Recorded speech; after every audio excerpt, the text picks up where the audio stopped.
Yal Madots. Hope you all are keeping well and safe. My name is Hafeez Thawer, and today I'm going to talk to you about my happy list. It's a Sunday. I understand everyone wants to sleep till late. However, we decide to cycle longer routes on Sunday mornings. Today we went all the way up to Mkuranga and back. It's a 100-kilometer ride. Took us approximately 4 hours.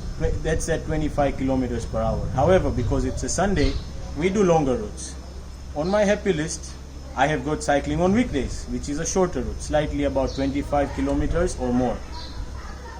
So yes, I do cycling to keep myself happy. I have other things on my happy list as well, like going for a walk, doing indoor exercises. That keeps me happy. So I do them at most. I do them with groups, I do them on my own, I do them with my brother.